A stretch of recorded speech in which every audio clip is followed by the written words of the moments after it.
Against? That's carried.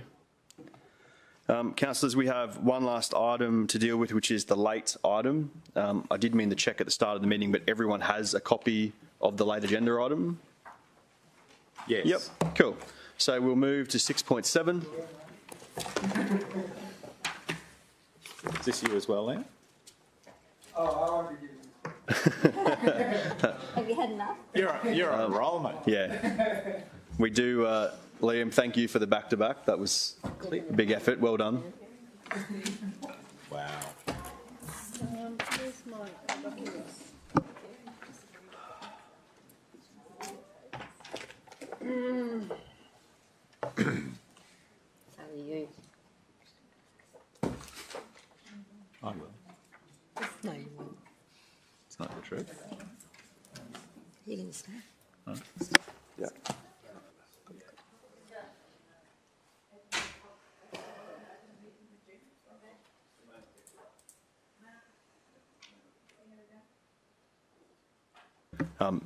Just bear with us 1 minute. Councillor Young's just going to let some media know she's going to be a few minutes before she can speak with them. No, we haven't adjourned. We're just giving Councillor Young 30 seconds.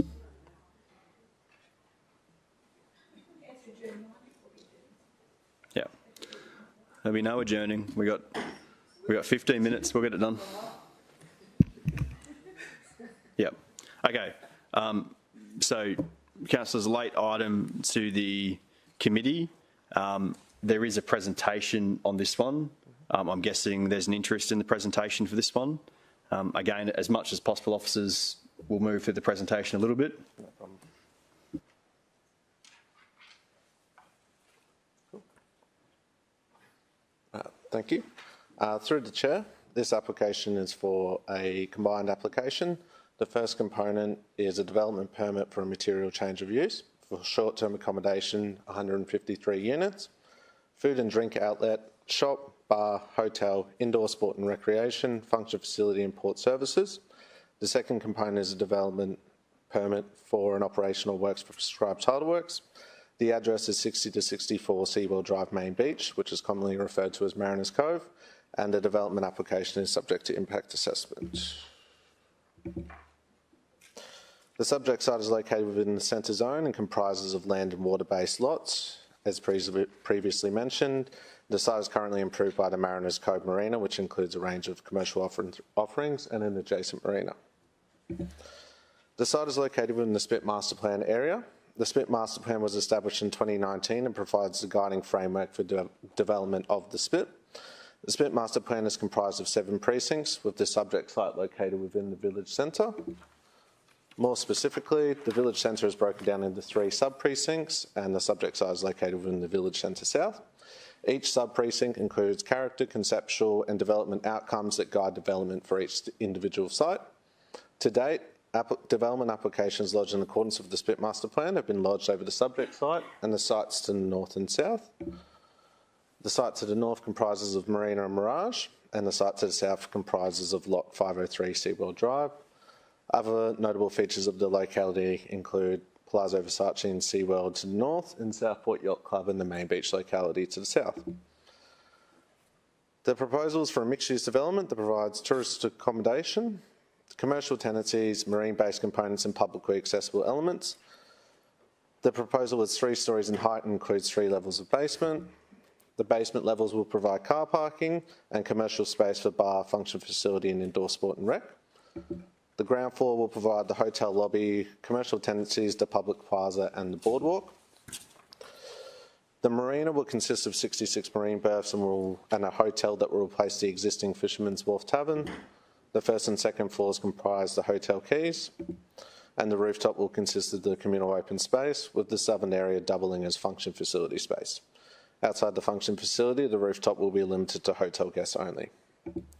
When assessing the proposal, officers' key considerations related to compliance with the Spit Master Plan, maintenance and tenure of the publicly accessible elements, amenity, car parking supply and assessment of submissions. In terms of compliance with the Spit Master Plan, the proposal includes a high-quality activated development that achieves these aspirations through the mixed scale and variety of commercial tenancies, tourist accommodation opportunities and a hotel over water. Additionally, the proposal will provide the anticipated publicly accessible elements, being the plaza to the south and the boardwalk along the water's edge.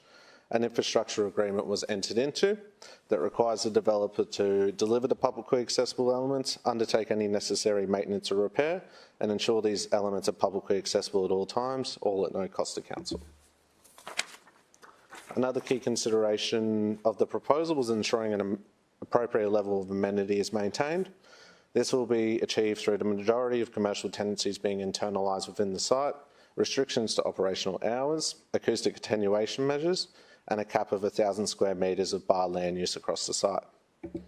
In terms of car parking, the short-term accommodation use will provide 45 spaces in addition to 5 car share spaces. The remainder of the development will be serviced by 382 car parking spaces and 30 motorbike spaces. Officers have quantified the expected demand and determined there is sufficient supply to service the development. A total of 25 submissions were received, all in objection. The key concerns related to wealth disparity, parking and traffic, social and amenity impacts, and the displacement of local businesses. City officers have considered the matters raised by submitters and are of the view that the concerns raised have been addressed through the assessment provided and through the recommendation of development conditions. In summary, officers consider the proposed development delivers a high quality outcome that complies with the relevant benchmarks of City Plan and the SPIT Master Plan. As such, officers' recommendation is to approve the development application in full with conditions. Any questions? Thank you for the presentation. Questions? Councillor Owen-Jones. So just to recap in regards to the state's involvement, so the state were a referral agency? Yeah, through the chair. So SARA was a referral agency, and as were Gold Coast Waterways Authority. And in regards to the SPIT Master Plan, the state didn't have any issues in regards to the proposal? No, the state didn't indicate any issues in terms of the proposal to SPIT Master Plan. Thank you. Councillor Gates, question. Yeah, thank you. I'm just a little confused about the car parking. I note that officers believe that it can serve the needs of this development, but can I just have an understanding of, I mean, is it normal to get a New South Wales publication to actually justify a parking provision?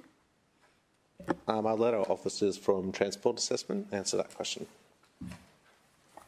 Thanks, Eli. Through the chair, in terms of like traffic generation, those kind of things, we do use the RTA Guide to Traffic Generating Development. So we can use those kind of things as a, I guess, as a, just to kind of calibrate what's actually required in terms of parking or traffic impacts, those kind of things. But regularly we use the RTA Guide for Traffic Impacts.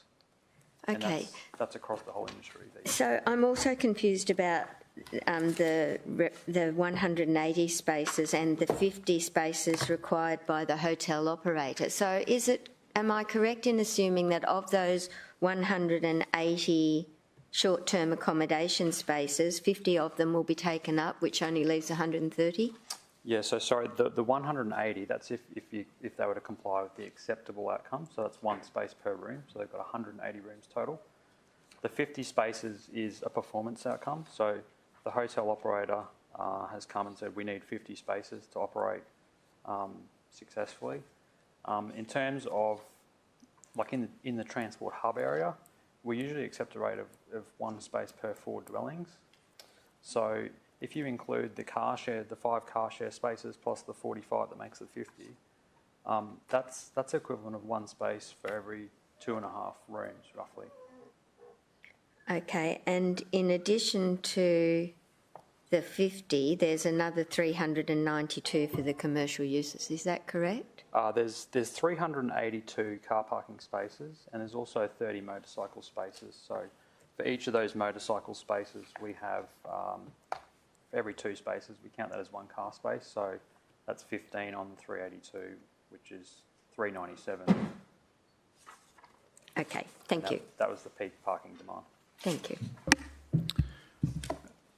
Councillor Jones, you have a follow-up question? I do, and not in regards to the traffic. Yep. So just in regards to the submissions and in particular the impact on the local businesses that may be currently operating there, is that a matter that that is part of our planning decision-making process today?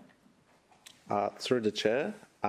So in terms of the displacement of existing operators, it's not a relevant consideration officers can have regard to within the decision-making framework that's stipulated by the Planning Act. And so I appreciate, for example, that the wealth disparity type of comment isn't a grounds for us to refuse an item, and likewise the change in the ability of operations so effectively it's a private matter between a landowner and a tenant. Is that correct? That is correct. And just to clarify more on the wealth disparity, a lot of the submissions reference a certain part of the SPIT master plan that talks about budget and premium tourist opportunities being provided at SPIT, and that was where the sort of wording of that heading came from. In regards to that, officers assessed the proposal against having regard to the entirety of the SPIT locality, which provides a mixture of premium and budget tourist opportunities, which we consider to comply. Thank you.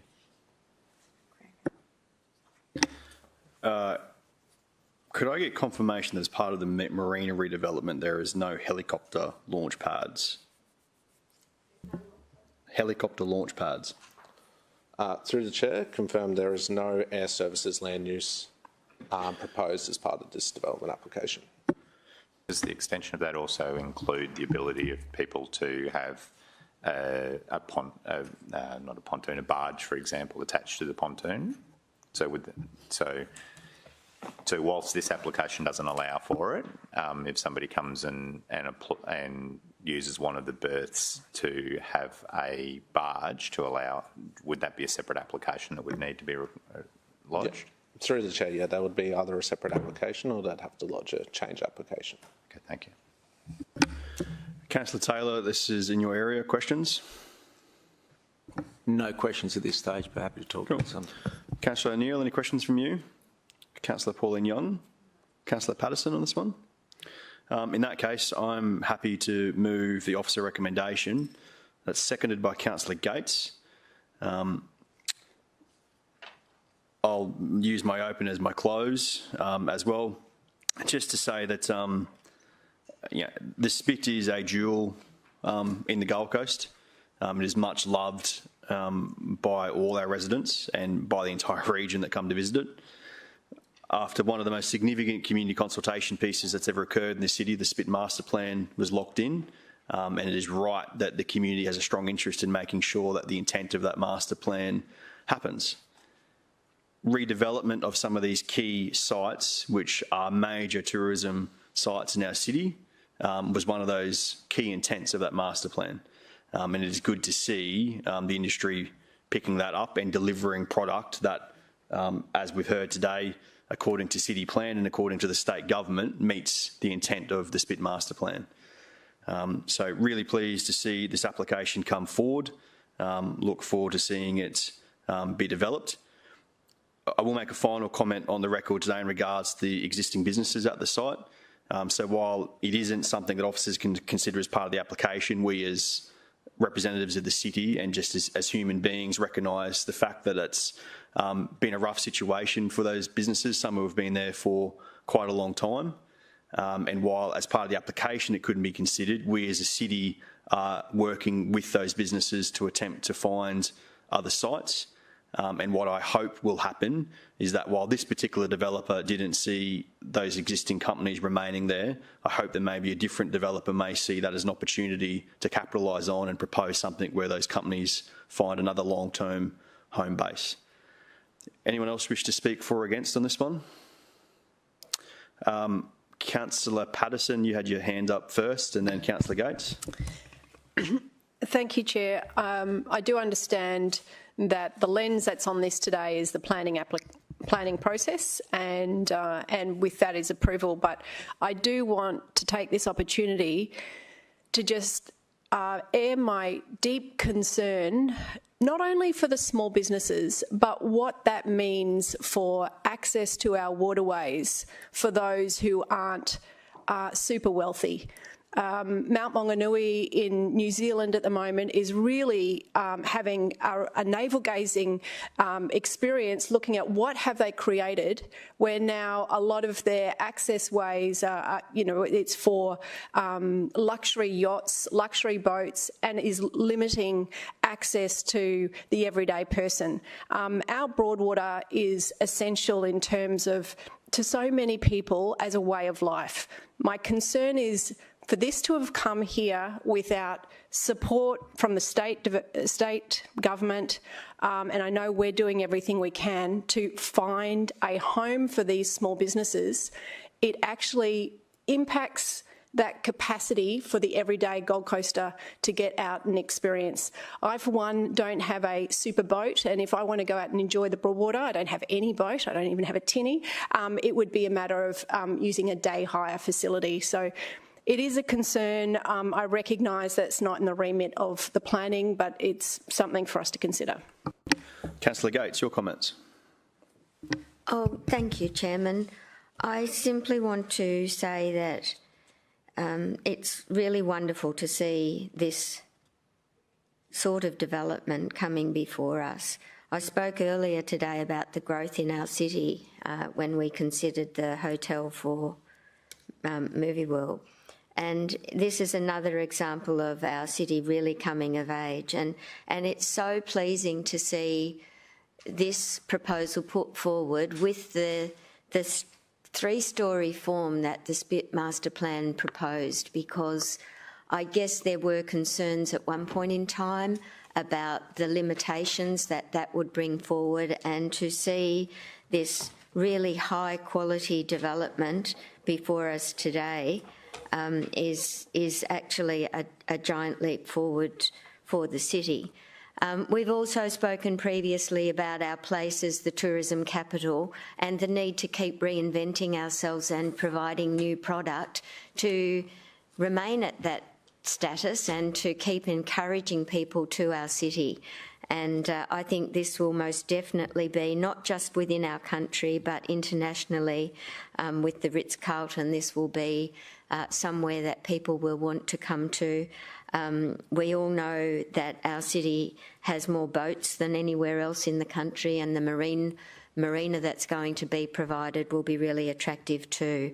As far as the small business operators that are being displaced, obviously we all feel for them in finding new accommodation, but that alone is not reason for us to refuse or even consider their situation. Unfortunately, that's for other people to consider. So I think there's still going to be opportunities for locals to launch their boats at appropriate boat ramps, which weren't available here at Mariners Cove anyway. And so I hope that locals continue to enjoy what this development will have on offer as they enjoy the Broadwater into the future. Councillor Taylor, were you looking to have a comment on this one? Yes, thank you. And look, there has been a lot of commentary about this particular site, and we can't actually make our decision based on the tourist operators. Over the period of 3 years, there's been many operators that have found other homes, but what this has highlighted as a city, for local and for state government, that we need to find home for our tourist operators. We have other operators that moved into other commercial properties that could have the same problem down the track. So what this has highlighted is a real problem that we do have as a growing city, and we need to be looking for solutions for our tourist operators in this area moving forward. But in relation to this proposal, what I can say is the developers did work with our planners right through, and I want to thank the officers for working with them. It wasn't the first. There was many challenges to get to where we want, to get approval from state government as well as our planners. There was many concerns raised by the public, but we have improved our Main Beach Drive down there recently to improve traffic. The area needs it. The master plan has been developed. It talks to this type of development. The area needs this type of uplift, and I think it's going to be really, really, really positive for the area and for the whole city. So I'm really encouraged with this, that we'd love to see this up and running and we get support, but it also does highlight some other challenges that we need to look at moving forward. So I think it's a great project for the city. Councillors, I'm going to call the vote on this one now. So all those in favour? That is carried unanimous. Councillors, that is it for the items today. There was a GBI, but we're going to hold that over until next committee. Can I take a moment to thank officers today? It's been a long one and there's been a lot of questions and backwards and forwards. So thank you for your efforts. And Mick, please pass that on to officers who aren't here any longer. Councillors, thank you for your efforts today too. That's a long meeting with a lot of interesting applications, but some really important ones that we've done some good work on. So thank you for your attendance. We'll close this one down and open up water and waste and then have some lunch.